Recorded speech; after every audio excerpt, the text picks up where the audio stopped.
Добрага суботняга дня вам, наши шановныя гледачы. Чым цешыць ці засмучае гэты уікенд беларусаў унутры краіны і за мяжою? Пра гэта распавядзем у сённяшнім выданні.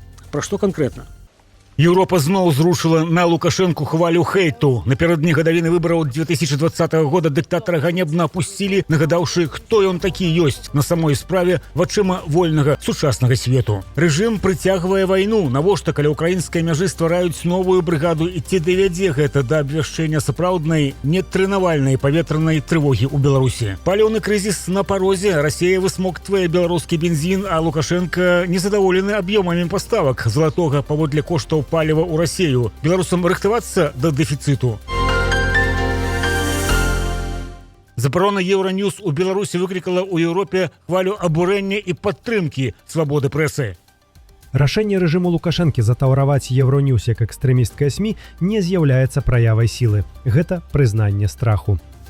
Аўтарытарныя рэжымы баяцца не ўсіх СМІ, а толькі тых, якія яны не могуць кантраляваць.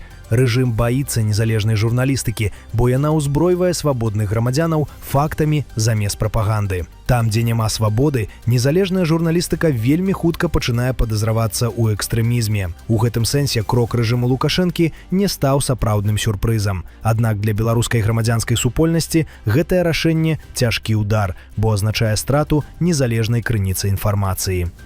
Рашэнне Беларусі прызнаць Еўроньюз экстрэмісцкім СМІ і забараніць доступ да яго ўнутры краіны – гэта чарговы ўдар па свабодзе прэсы і магчымасцю арыентавацца на свой густ у патоку інфармацыі. Як дэпутат Еўрапейскага парламента, сябра камітэту па грамадзянскіх свабодах і камітэту па культуры і адукацыі, а таксама як журналіст, выказваю цвёрдую салідарнасць з Еўроньюз і яго супрацоўнікамі. Блакіроўка свабодных сродкаў масавай інфармацыі, такіх як Еўроньюз, спачатку ў Расіі, а цяпер і ў Беларусі, гэта ясны сігнал непрымання свабоды выказвання думак і плюралізму меркаванняў. Еўроньюз павінен і надалей заставацца сімвалам свабоды СМІ, вольнага слова і не паддавацца запалохванню. Рашэнне такога кшталту накіраванае на тое, каб прымусіць сапраўдных журналістаў замаўчаць і запалохаць іх. Гэта абсалютна непрыймальна і не можа заставацца без адказу. Еўрапейскі саюз павінен і надалей цвёрда падтрымліваць журналістаў, незалежныя медыя і дэмакратычную апазіцыю, якая імкнецца да свабоднай Беларусі без дыктату тырана.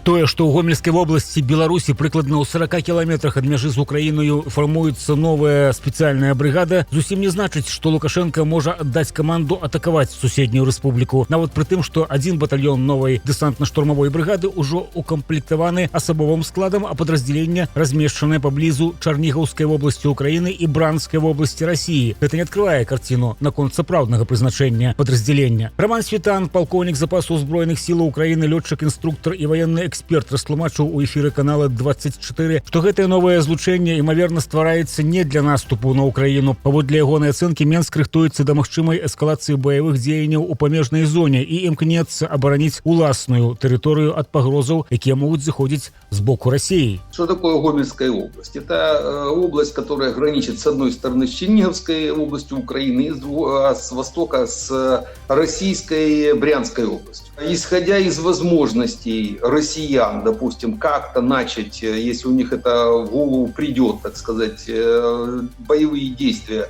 по Черниговскому направлению для того, чтобы не пустить российские войска на территорию Беларуси. Первая задача – это, скорее всего, создать определенный щит от российских войск.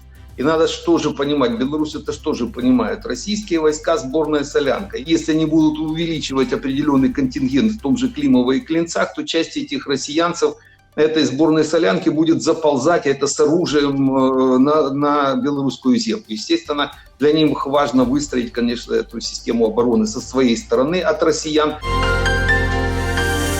Паводле вынікаў 7 месяцаў 2026 года пастаўкі бензіну і дызельнага паліва беларускай вытворчасці ў Расію дасягнулі рэкорднага ў гісторыі ўзроўню 212 тысяч тонн і 162 тысячы тонн адпаведна. Пра гэта са спасылкаю на інфармацыю ад галіновых крыніцаў паведаміла агенцтва Рейтер. З улікам ліпеня імпарт гэтага віду паліва узляцеў у 25 разоў у параўнанні з тым жа перыядам 2025 года.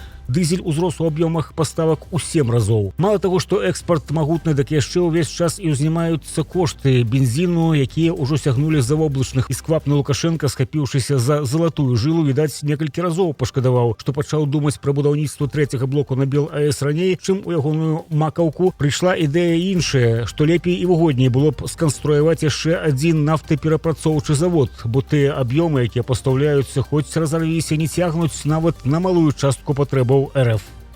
Але наскільки ця диверсифікація, вона в стані там перекрити потребу російського станом на зараз? Не в стані. Поясню чому. Тому що Республіка Білорусь переробляє приблизно 18-19 мільйонів тонн на рік сирої нафти, і 50% від цієї переробки споживається всередині країни. Тобто, нехай це буде 9-10 мільйонів тонн. Решту вони дійсно експортують і будуть нарощувати експорт до Російської Федерації. Але РФ споживає 180 мільйонів тонн на рік, і ці 9 – це буде всього 5% від загальної потреби. Та ж сама ситуація і ті ж самі цифри з Казахстаном. Тобто разом Республіка Білорусь та Казахстан, вони зможуть замістити, скажімо, внутрішньої переробки приблизно 10%. Россия и Беларусь на працягу 2027-2029 гадоў створаць адзін рэестр запазычанасцяў перавознікаў. Аб гэтым паведамілі ў Мінтрансе Расійскай Федэрацыі. Для забеспячэння гэтай задумы будзе створаны механізм непазбежнасці пакарання за транспартавыя парушэнні ў саюзнай дзяржаве. То бок, калі беларускаму дальнабойшчыку ў Расіі выпісалі штраф за парушэнне ПДР, аплочваць давядзецца непазбежна, нават калі кіроўца пакінуў тэрыторыю РФ. І наадварот, калі расійскі дальнабойшчык правініўся на беларускіх дарогах, адказнасць за правапарушэнне яго дагоніць, нават калі ён ужо выехаў з рэспублікі. Адначасова плануецца сінхранізаваць падыходы да перавозкі небяспечных грузаў, а таксама дапусціць да рэгістрацыі беларускіх рэзідэнтаў у расійскіх інфармацыйных базах. Цяпер паміж Расіяй і Беларусью дзейнічае 121 маршрут міжнародных перавозак грузаў.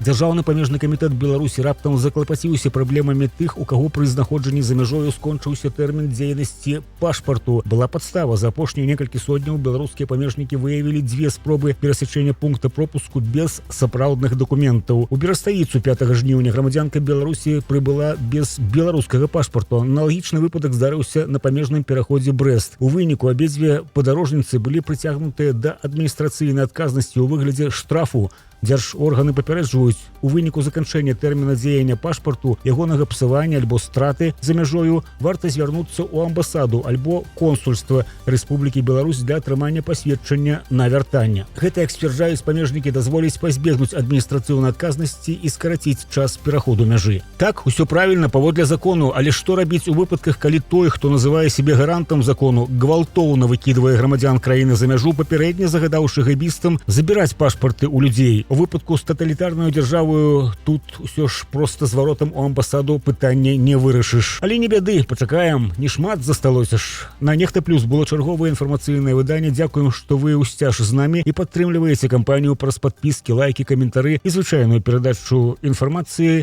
пра нашу працу, як гавораць, з вуснаў у вусны. Будзем разам станавіцца яшчэ мацнейшымі, а ў нядзелю, калі ўсе мы адзначым 6годдзе першай спробы абуджэння Беларусі ад трызнення, у нашым эфіры будзе падсумаванне падзеяў тыдня з каментаром паважанага эксперта.